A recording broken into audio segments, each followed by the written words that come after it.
Bonjour, bienvenue à l'émission Fièrement moi. Aujourd'hui, nous allons parler d'infertilité, un sujet qui touche un couple sur 6. J'ai le bonheur d'accueillir Christian et Sophie, un couple que je trouve inspirant par leur détermination et leur complicité.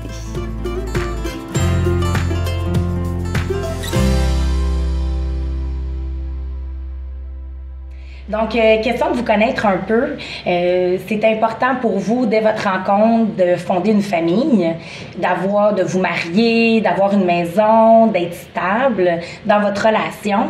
Donc, puis après, est-ce que tu peux me parler un peu, Christian, du déroulement un peu? Quand vous avez eu l'intention, après vous êtes mariés, d'avoir acheté votre maison, ça a été quoi le déroulement pour, au sujet là, de faire un enfant? Ben c'est ça. Dans le fond, dès le début, là, quand on s'est rencontrés, c'est ça, c'est une question que tout nouveau couple se pose. Là, est-ce que tu veux des enfants, oui ou non? Si c'est non, puis l'autre c'est oui, il y a déjà eu un problème. Mais nous, c'était systématique que c'était oui pour les deux. Fait que le temps, c'était pas pressant au début d'en avoir. On savait pas ce qui nous attendait non plus au bout du nez. Fait que on a dit, bon, regarde, on était en appartement au début. Après ça, on a dit, on va acheter une maison. Fait que là, on a acheté notre maison. C'est vraiment une maison, tu sais, 3 chambres à l'étage, une cour, la piscine, tout en face d'un parc, là, tu sais, exprès pour avoir des enfants. Envoyer des enfants à jouer à journée longue dans le parc. Puis là, un an après, ça, c'était en 2011 qu'on a acheté la maison. En 2012, on s'est mariés. Puis, parce qu'on voulait avoir des enfants, mais avant ou après le mariage, on dit, ben, on va se marier avant, puis on commencera les essais, dans le fond, après le mariage, tu sais. Fait qu'on s'est mariés, on a acheté la maison en juin 2011, au mois de juin 2012, on s'est mariés. Puis, on a commencé les essais, je dirais, tout de suite après, en juillet 2012, donc en voyage de noces. Le temps idéal. C'est ça, exactement. C'est là que Sophie a décidé d'arrêter la pilule. Fait que, on s'est dit, bon, on va laisser les choses aller, mais tu sais, on pensait pas du tout avoir une problématique. Une problématique, ouais, c'est ça. Puis avoir un diagnostic d'infertilité pour ni un ni l'autre. Tu sais, on pense pas à ça tant qu'on ne l'a pas vécu. Là. C'est bien des choses comme ça dans la vie, mais ça en est une. Puis finalement, on laisse les choses aller. Puis quand ça arrivera, ça arrivera. Mais tu sais, au début, on n'avait pas de problème, on n'avait pas de questionnement. On dit, ça va arriver. Mais c'est ça. On s'est rendu compte après ça que ça allait pas être aussi facile qu'on pensait. Parce que le restant, ça avait bien été. Tu sais. On avait un plan de match. On avait dit, on va faire ça comme ça. Puis tout allait bien. Tout a bien été, il n'y a pas eu d'embûche. C'est ça. Mais là, ça a été la première étape, je dirais la première grosse étape de couple qu'on a vécue. Puis vous aviez essayé combien de temps avant de vous questionner, avant de savoir, puis de... Ben, moi, je sais pas pourquoi, mais j'avais comme un pressentiment que j'avais un problème de mon côté, tu sais, sans aucune raison, là, je veux dire, ben... Dans le familial, c'est-tu parce qu'il y avait... Non, même pas. Non, même pas. Même pas. C'est juste que... Je sais pas pourquoi. Mais au début, on a essayé 1 mois, 2 mois, 3 mois, mais rendu à 5-6 mois, là, quand on voyait que ça fonctionnait pas, je me suis posé la question, tu sais, ça se peut-tu qu'il y ait un problème? Puis je sais pas pourquoi, mais dans ma tête, c'était moi. Tu sais, je ne pas pensé que c'était Sophie qui aurait pu en avoir un. Fait que j'ai dit, bon, regarde ce qu'on peut faire. Moi, je suis quelqu'un qui est très proactif puis qui essaie de régler les problèmes, là, des fois même avant qu'ils arrivent. Là. On trouve des solutions. C'est ça, trouver des solutions, exactement. Fait que je me suis dit, peu importe ce qui va arriver, la seule chose qu'on peut faire pour l'instant de mon bord, c'est un spermogramme, puis avant même de commencer des démarches en clinique de fertilité ou quoi que ce soit, ben on va faire ça. Fait que de mon propre gré, je suis allé voir un médecin. J'avais pas de médecin de famille à l'époque, c'est un rendez-vous. Fait que je me pointe dans le bureau, puis je dis bon, ben je veux une prescription pour un spermogramme. Fait que parfait, ils m'ont signé ça, puis là je m'en vais avec ça à l'hôpital, tu sais, de Valleyfield, parce que pas de clinique de fertilité non plus, je vais pas trop aller. Fait que là, le médecin me réfère à l'hôpital de Valleyfield, fait que je m'en vais faire ça là-bas. Puis finalement, 1 semaine après, les résultats rentrent, mais c'est transmis au médecin que je suis allé voir. À l'urgence? Non, le médecin sans rendez-vous. Le médecin, OK, c'est parfait. Ça. Donc l'hôpital de Valleyfield a envoyé le résultat au médecin sans rendez-vous. Il m'appelle, il me dit de passer chercher ça à l'accueil, qu'il y a une enveloppe à mon nom. Carrément ça. Puis je me suis pointé là, puis je prends ça, puis là ils m'ont expliqué que voici les résultats. Eux sont pas spécialisés dans l'interprétation du résultat, de vérifier avec une clinique de fertilité qu'est-ce qu'il y en est. T'sais. Fait que parfait, je pars avec ça. Mais ils t'ont pas donné de résultats, donc. T'as reçu... Non, j'ai pas eu de résultat. Un résultat papier, mais qui était pas interprété par un médecin. Il n'y avait pas un diagnostic ou des détails davantage. Fait que vous êtes des chiffres. C'était ça, oui. Quand j'ai ouvert ça, ben, j'ai fait comme je comprends pas grand-chose là-dedans. C'était des chiffres, dans le fond. Parce qu'un spermogramme, ça se constitue, il analyse la quantité de spermatozoïdes, la forme des spermatozoïdes, la mobilité des spermatozoïdes. C'est les 3 critères principaux. OK. Puis il y a des pourcentages pour ça, puis il y a des normes maximum minimum. Oui. Puis là, quand j'ai commencé à fouiller un peu sur Internet pour regarder les normes par rapport à ce que moi j'avais sur ma feuille de papier, j'ai bien réalisé assez vite que ça fonctionnait pas. Ça allait pas du tout, là, c'est ça. Il y avait une problématique sur chacun des critères, tu sais, puis assez grave, là. C'était pas 1% en bas de la norme, là. C'était vraiment très, très bas. Fait que là, j'ai fait comme, bon, ben la prochaine étape, comme je disais tantôt, je suis quelqu'un qui essaie de trouver des solutions, mais c'est comme demain matin, on appelle des cliniques de fertilité, puis on leur dit, parce que normalement, pour entrer en clinique de fertilité, ça prend 12 mois d'essai naturel, si on peut dire, sans succès, c'est ça. Puis si t'as pas fait 12 mois, ils te prennent pas. Sauf que là, ça faisait 4, 5, 6 mois peut-être qu'on essayait, puis j'avais ce papier-là en main, puis je leur ai expliqué la situation, puis quand je leur ai donné les résultats, ils ont dit, parfait, votre rendez-vous, c'est la semaine prochaine, tu sais. Donc, vous avez... Le fait que tu es allé faire un test et que tu as été proactif, ça a fait en sorte que tu as pu pouvoir aller en clinique de fertilisation. Plus vite. Plus vite. Oui, oui. Un bon 6 mois plus vite parce que s'il aurait fallu attendre le 12 mois avant. Fait qu'on a rentré un bon 6 mois avant la plupart des gens. Parce que sinon, ils n'acceptent pas. Ils disent attendez 12 mois. Puis faites vos courbes de température pour la femme pour savoir quand l'ovulation se produit exactement pour être sûr de faire l'amour dans le bon temps. Là. Oui. Puis quand ça c'est fait puis qu'il n'y a pas de grossesse, ben là, rappelez-nous puis on vous donne un rendez-vous. T'sais. Même nous, on a sauté cette étape-là avec le résultat du premier spermogramme que j'ai fait. Puis comment premièrement, tu as appris les résultats par toi-même, en faisant des recherches par toi-même. Comment tu as pris ça? Parce que souvent, les hommes, on veut pas beaucoup d'orgueil. Comment tu as pris ça de savoir que t'étais infertile? Ben moi, la première chose que j'ai pensé, ça a été vraiment... le projet, c'était d'avoir un enfant. Puis la première chose que j'ai pensé, c'est « shit, ça sera pas possible », tu sais. Oui. Ça m'a pas touché moi en tant que... Ben oui, c'est sûr que ça m'a touché en tant que personne, mais ça a plus touché le projet qu'on voulait avoir. Et ça y est, si ça marchera pas, tu sais, il va falloir trouver un plan B ou adoption ou clinique de fertilité, mais naturellement, ça se passera pas, tu sais. C'est un premier deuil, c'est ça, le premier deuil que j'ai eu. De la facilité du projet. Oui, parce que c'était la première fois, en quelque sorte, que vous aviez une grosse embûche, parce que... Oui. Bien, en fait, c'était la première fois où on se retrouvait à avoir une embûche qu'on pouvait pas surmonter. Tu sais, vouloir une maison, ben t'économises, tu travailles fort, tu recherches ce que tu veux vraiment comme maison. Tu peux travailler sur ton couple, donc pour la maison, pour n'importe quel projet, mais ça, c'était quelque chose sur lequel on n'avait pas beaucoup de pouvoir, dans le fond. On pouvait juste laisser aller les choses, puis ben consulter, aller chercher de l'aide à ce moment-là, parce qu'on se rendait compte que on pourrait pas juste le faire en travaillant plus fort. Il y a des limites à ce qu'on pouvait faire. Puis comment toi, t'as appris la nouvelle? Parce que dans le fond, c'est ton mari, c'est Christian qui te l'a annoncé. Il veut pas. On a ouvert la lettre en même temps. On a ouvert la lettre ensemble. Okay. On a fait des recherches, puis là, quand on a trouvé des tableaux un peu pour aller voir s'il y avait un diagnostic, un peu voir interpréter. C'est plus Sophie qui l'a trouvé en premier, genre de... Puis là, quand on a regardé ça, je me suis dit, ben là, si on comprend ce qu'on voit, là, c'est sûr que là, on voulait aller chercher un avis médical, mais ce qu'on comprenait là, assez clairement par un tableau, on n'était pas dans les normes. Les normes n'étaient pas respectées pour envisager une grossesse naturelle. C'était carrément ça. Donc, c'était une grosse tuile, parce que là, tu sais pas, c'est de l'inconnu aussi. On se dit, OK, qu'est-ce qui va s'offrir à nous? On n'est pas... avant de rentrer en clinique de fertilité, tu n'as aucune idée qu'il y a plusieurs options qui s'offrent à toi, qui peut aider des couples dans la situation où on se trouvait. Mais tu te demandes, est-ce que c'est sûr que est-ce que ça va être impossible naturellement? Est-ce qu'en clinique, ça va fonctionner? Est-ce qu'il nous reste juste l'adoption ou autre? Est-ce qu'on met une croix sur ce projet-là? Donc, tout est arrivé, tous les questionnements sont arrivés en même temps. Est-ce que vous avez déjà pensé, est-ce que c'est arrivé dans un moment que vous avez dit on met une croix, vous avez toujours dit OK, on va faire les démarches, ou on va adopter? Est-ce qu'il y a eu un... Au départ, c'était comme la tuile qui nous tombait sur la tête, puis on s'est dit on va consulter, on va voir. Tout au long du parcours, on a toujours pris les propositions, on a toujours été de l'avant parce qu'on voulait vraiment que ça se produise. L'adoption puis la fertilité en parallèle, je dirais. Mais... Puis on s'est quand même renseigné au niveau de l'adoption, au niveau de ci, tout ça. Puis on a suivi, dans le fond, tout le parcours. Il y a un certain moment, parce que là, dans le fond, on a un long parcours. Je pense qu'à un certain moment, on a commencé à se dire, ben peut-être qu'on n'aura pas d'enfants, ça fonctionnera pas. Pour s'être renseigné sur l'adoption, ben les délais étaient très grand. Il y avait beaucoup de frais, il y avait beaucoup de déplacements, beaucoup de stress. Dans certains cas, ben, tu sais, c'est famille d'accueil, c'est qu'est-ce qui nous convenait, qu'est-ce qui nous convenait pas. C'était difficile pour nous, donc ça, surtout pour le délai. Il est devenu un plan B à cause des délais, puis notre âge aussi. Là, moi, j'étais rendu, quand j'ai eu le diagnostic, j'avais 33. Fait que rajoute 10 ans, parce que l'adoption, c'est 10 ans. L'adoption, c'est 8 à 10 ans. Fait que ça fait 43, là. 43 pour avoir un nouveau-né. Ça dépend ça commence à être vieux.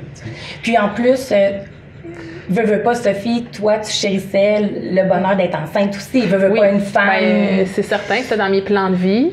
C'est sûr que là, à un moment donné, avec les échecs, tout ce qu'on a vécu, on peut reparler dans le fond de toutes les étapes auxquelles, dans le fond, les étapes qu'on a traversées. Mais en bout de ligne, c'est sûr, à un certain moment, on s'est dit, ben ça arrivera peut-être pas. Puis on s'est dit, ben on va se trouver d'autres projets, on va voyager, on va faire. Je pense, dans le fond, quand on a crié victoire, ben on en était là, on est en train de faire notre. Je pense que le deuil aurait jamais été vraiment fait. Je peux difficilement dire faire notre deuil, mais accepter la situation.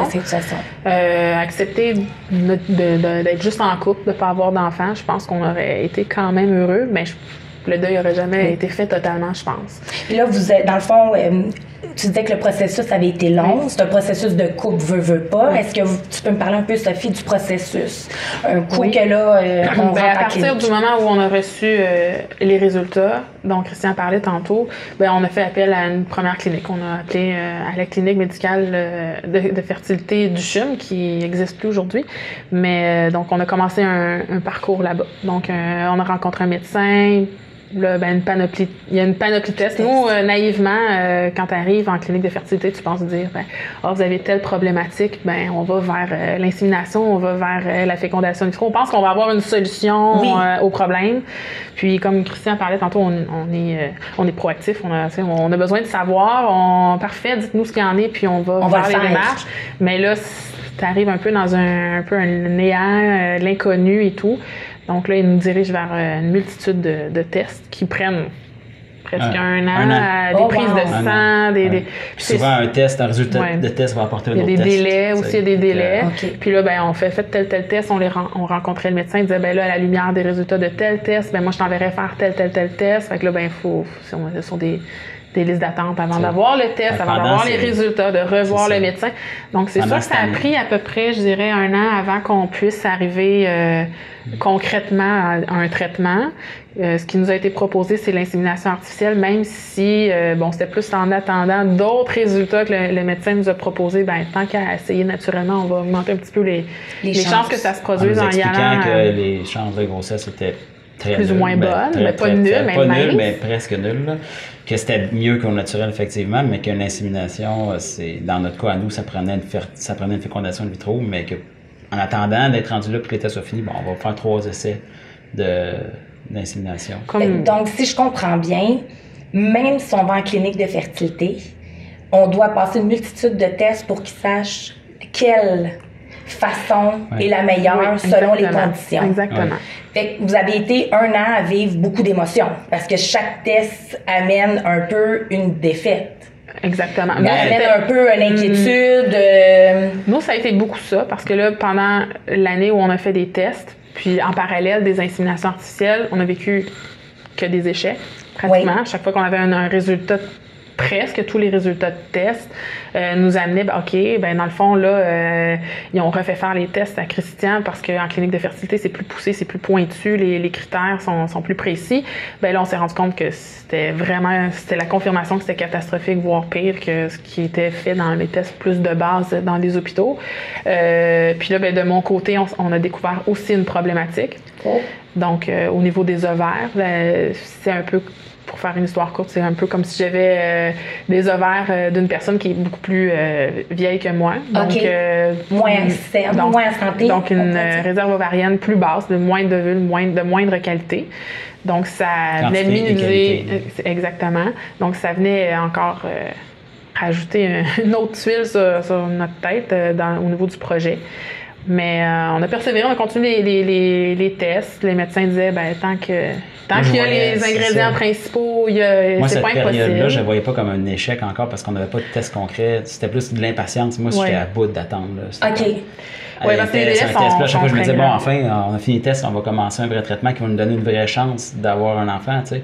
Mais non, ça n'arrivait pas. Puis encore des tests, exactement, c'est ça. Toi, tu vieillis, puis là, elle aussi a vieilli, puis plus que tu vieillis, moins les chances sont là. Le temps presse toujours un peu. C'est ça, le temps presse toujours dans ça. Fait que là, ça s'étirait, puis il n'y avait toujours pas de début de test, de transfert.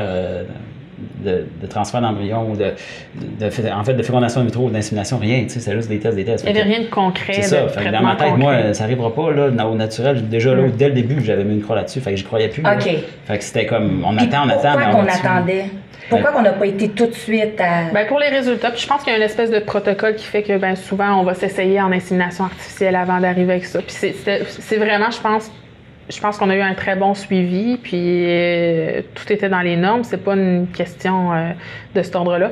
Mais dans le fond, c'était beaucoup, on fait tel test, puis on va voir. Puis, là, à la lumière de ce test-là, je pense que là, on abandonne les inséminations, on va aller vers... tout s'est fait un peu progressivement, mais sur une longue période de temps. Puis il faut penser que en parallèle de tout ça, c'est beaucoup d'emplois manqués. C'est beaucoup de stress vécu. C'est beaucoup d'argent aussi. Oui. Juste les médicaments, c'est effrayant, comment ça coûte cher. Là. Exactement. Fait que ça aussi, c'est à considérer parce que c'est des choses qu'on pense pas. Qu'on pense pas. C'était pas nécessairement prévu. On avait un compte d'épargne bébé, mais pas d'épargne fertilité avant bébé. Tu sais, quand on a eu notre première fécondation in vitro, à la suite des 3 inséminations qui se sont soldées par des échecs. OK, fait donc il y a eu 3 inséminations. En fait, il y en a eu 4. Il y a eu 4 inséminations. En fait, il y a eu 3 inséminations. Ensuite, ils nous ont prescrit de la médication pour faire une fécondation in vitro. Puis à ce moment-là, c'est là qu'on a découvert que j'avais une problématique parce que je répondais pas à la médication. Donc, habituellement, on a une stimulation ovarienne pour avoir plusieurs ovules, pour booster, entre guillemets, la qualité des ovules. Moi, je répondais pas. Fait que je restais avec un ovule ou, tu sais, c'est plus la quantité que la qualité. Normalement, quelqu'un qui répond aux hormones va faire 10-12 ovules dans un mois au lieu d'un.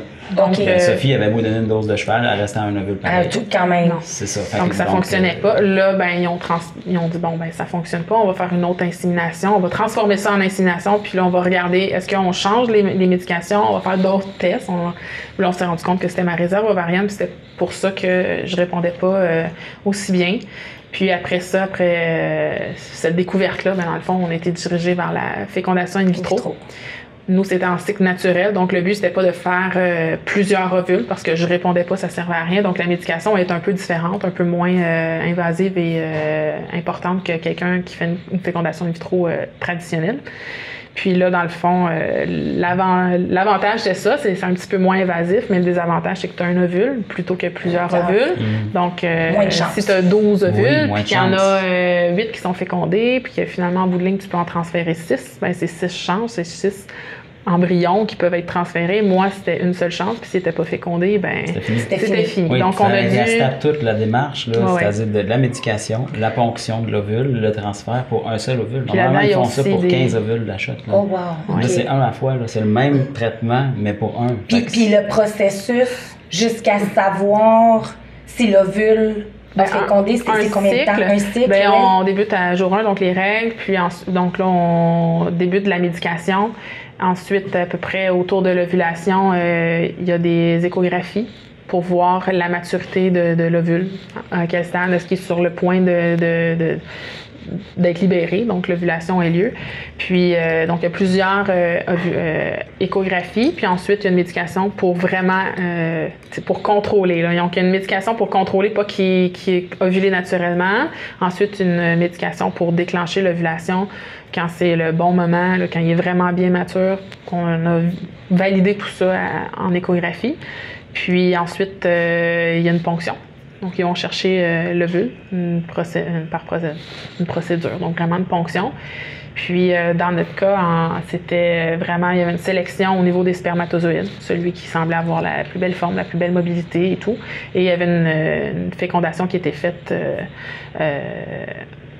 À l'intérieur de l'ovule directement. Donc, il y a une manœuvre, c'est pas juste les mettre ensemble. La manœuvre ICSI. Puis c'est combien de fois vous l'avez fait, ça? Est-ce qu'il y a un nombre maximum? L'ancien programme du gouvernement donnait 3 cycles stimulés ou 6 cycles naturels. Donc, nous, on avait 6 chances. Parce que vous alliez dans le cycle naturel. Parce qu'elle ne répondait pas aux stimulants. Et une chance, c'est quand il y avait transfert d'embryon.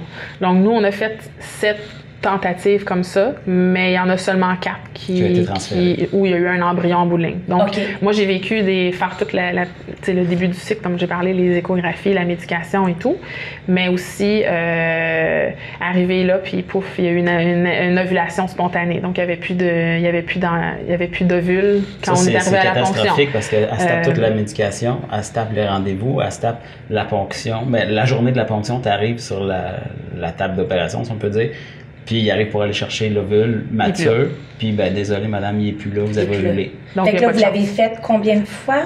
Donc, 7 fois, 7 fois, puis 4 fois où on s'est rendu à un stade où on a pu aller prélever l'ovule, féconder, un bon développement, parce qu'il y a ça aussi, c'est arrivé que le développement, donc c'est arrivé des ovulations spontanées, mais c'est arrivé des arrêts de développement avant même de pouvoir faire le transfert.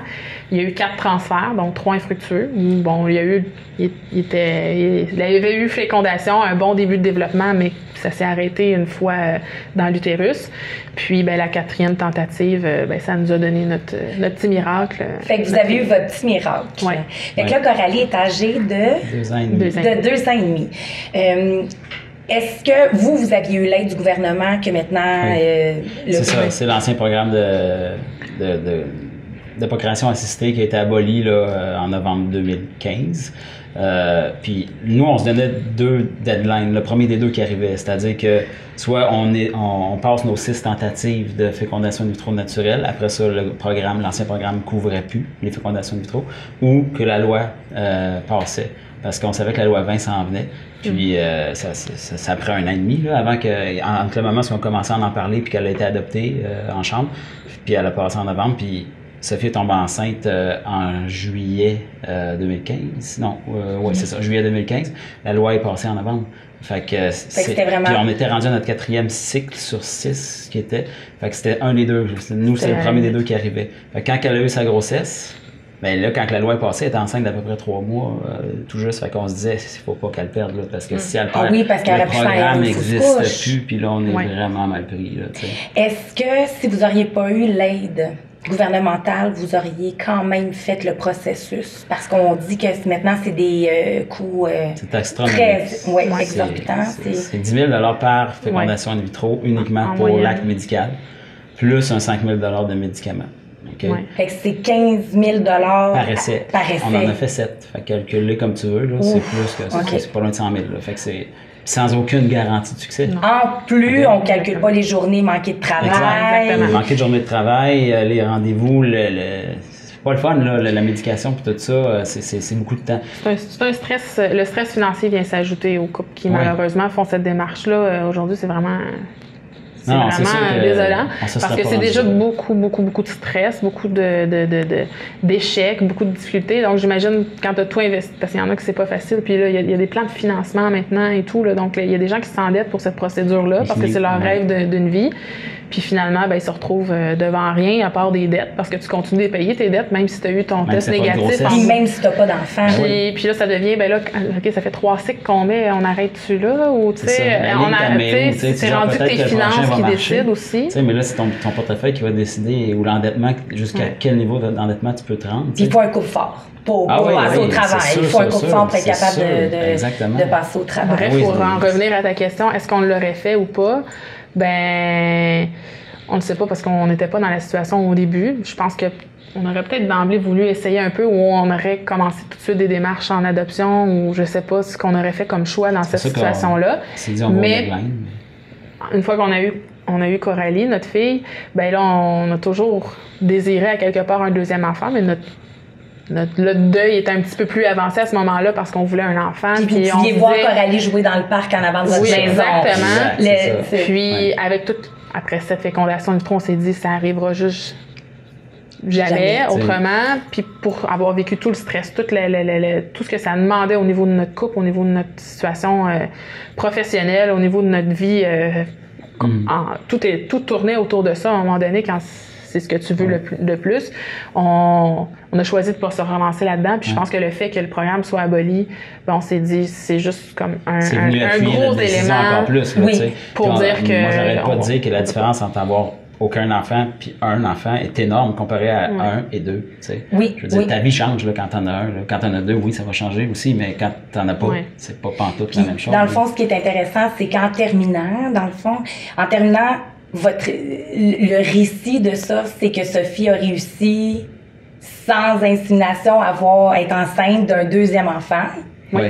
Votre petit garçon. Oui. Oui, on a eu la très, très, très, très grande surprise que je vive une grossesse naturelle. Donc, un petit... Parce que tu n'avais jamais pris de contraceptif après. Nous, on laissait... Donc, nous, non, on voulait pas retourner en clinique de fertilité. On laissait les choses aller en se disant, si un miracle se produit, on va l'accueillir.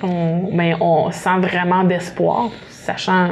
En étant conscient, dans le fond, de notre parcours précédent.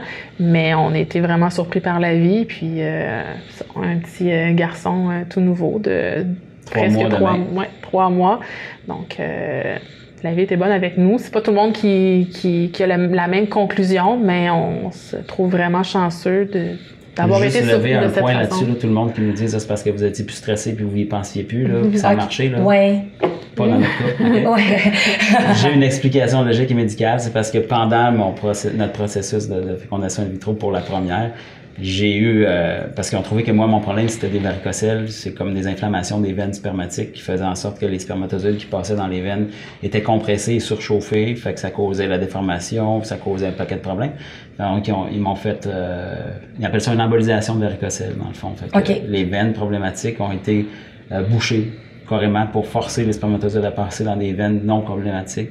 Puis cette embolisation-là, c'est une opération d'un jour, c'est minime, ça prend pas beaucoup de temps, mais avant que l'effet de ça fasse effet, ça se peut que ça fasse aucun effet, ça dépend, c'est vraiment du cas par cas, mais ils disent que les études disent que ça peut prendre jusqu'à 2-3 ans avant d'avoir 100% de l'effet de cette opération-là. Puis si on calcule, là, c'est ça qui est arrivé. Ça faisait à peu près 2 ans, 2 ans et demi, pas loin de 3 ans quand la grossesse est arrivée. Fait que d'après moi, c'est ça qui est arrivé, tu sais, je veux dire. C'est ça que parce qu'on cherche des explications. Oui, c'est ça. Je suis quelqu'un de très rationnel et très logique, là. Puis il y en a d'autres qui disent, c'est parce qu'elle a accouché, ça change, le corps d'une femme change après quelque part, mes ovules n'ont pas augmenté. Je suis d'accord avec ça, mais mes spermatozoïdes, qu'elle accouche ou pas, ça change. Vous avez peut-être plus pratiqué. Mais je veux vous remercier beaucoup de nous avoir partagé votre histoire. Ça fait plaisir. Puis je vous en souhaite plein d'autres. Merci.